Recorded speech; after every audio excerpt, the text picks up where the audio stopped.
گھر میں بیٹیاں جوان ہیں، کوئی رشتہ اس لیے نہیں پوچھنے آتا کہ ان کے پاس دینے کے لیے کچھ نہیں، اور باپ مزدوری کر کر کے بمشکل گھر کا چولہا گرم رکھتا ہے، اور بیٹیاں ان کے سر میں چاندی اتر رہی ہے، تو وہ باپ کتنا پھنسا ہوا، اس کی گردن کتنی جکڑی ہوئی۔ اور اگر کسی کے پاس رقم ہو اس کی ضروریات سے زیادہ اور وہ اس کا رشتہ دار بھی لگتا ہو، تو اس کو سوچنا چاہیے کہ میں اس کی مدد کروں یا نہ کروں۔ اس کو کیلکولیٹر لے کے حساب کرنا چاہیے کہ یہ میرا بھائی ہے، یہ میرا بھانجا ہے، یہ میرا بھتیجا ہے، یہ میرے چچا کا بیٹا ہے، یہ میری پھوپھی کا بیٹا ہے، یہ پھنسا ہے، اس کی بیٹیاں جوان ہیں، کوئی وسیلہ ہی نہیں ہے، بمشکل گھر کے اندر کھانا پورا ہوتا ہے، اور بیٹیاں گھر کی دہلیز میں بوڑھی ہو رہی ہیں، اور اس کے پاس دولت کے انبار ہیں، اور یہ سوچے گا۔ اللہ فرماتا ہے یہاں بغیر سوچنے کے چھلانگ لگانی پڑے گی، یہاں نفع نقصان نہیں دیکھنا پڑے گا، یہاں کساد بازاری کا نہیں سوچنا پڑے گا۔ فَلَقْتَحَمَ الْعَقَبَةَ، یہ بغیر سوچے سمجھے کودا کیوں نہیں ہے، یہ مشکل گھاٹی چڑھا کیوں نہیں ہے۔ وَمَا أَدْرَاكَ مَا الْعَقَبَةُ، یہ جانتا ہے کہ مشکل گھاٹی کیا ہے۔ فَكُّ رَقَبَةٍ، کسی پھنسے ہوئے کی گردن کو چھڑانا ہے، کسی مشکل میں پھنسے ہوئے لوگوں کی مدد کرنا ہے۔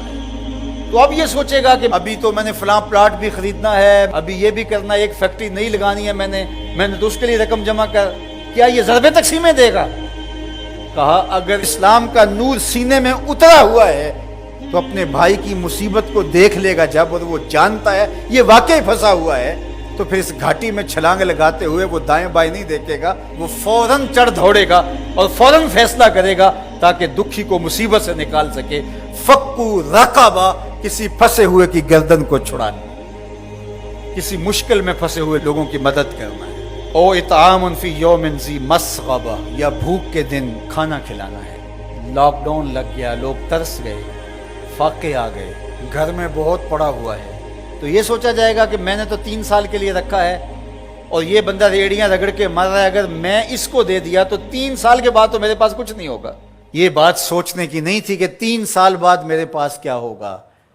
قرآن کا جو اسلوب ہے، قرآن جو ہمیں زندگی سکھاتا ہے وہ یہ ہے کہ یہاں سوچنا نہیں، تمہیں عقل سے سوچ کے کام لینا، یہ بہت مرحلے ہیں، کہیں عقل کو پیچھے کرنا پڑتا ہے۔ اقبال نے کہا تھا بہتر ہے کہ دل کے پاس رہے چراغ عقل، بہتر ہے کہ دل کے پاس رہے چراغ عقل، لیکن کبھی کبھی سے تنہا بھی چھوڑ دے۔ کبھی ایسا بھی موقع آتا ہے کہ پھر اس کو پیچھے کرنا پڑتا ہے۔ یہ اپنا نفع نقصان، اپنی ضربیں تقسیمیں نہیں کرنی ہوتی کہ میں نے تو 3 سال کا بجٹ رکھا ہے اور ہمسایہ فاقوں سے مر رہا ہے، اور بندہ کے سال کے میرے تو پورے ہیں، وہ یوں جمع تقسیم کرتا رہے، یہ مشکل گھاٹی ہے۔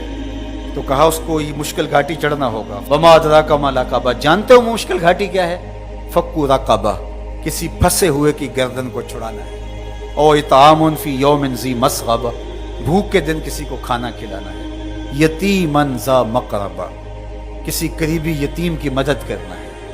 او مسکینا ذا متربہ، یا خاک نشین مسکین کی مدد کرنا ہے۔ یہاں جو لفظ قرآن نے استعمال کیا نا، یتیما ذا مقربہ، قریبی یتیم، تو کیا اس کا مفہوم یہ نکلتا ہے کہ جو دور کا یتیم ہے اس کی مدد نہیں کرنی؟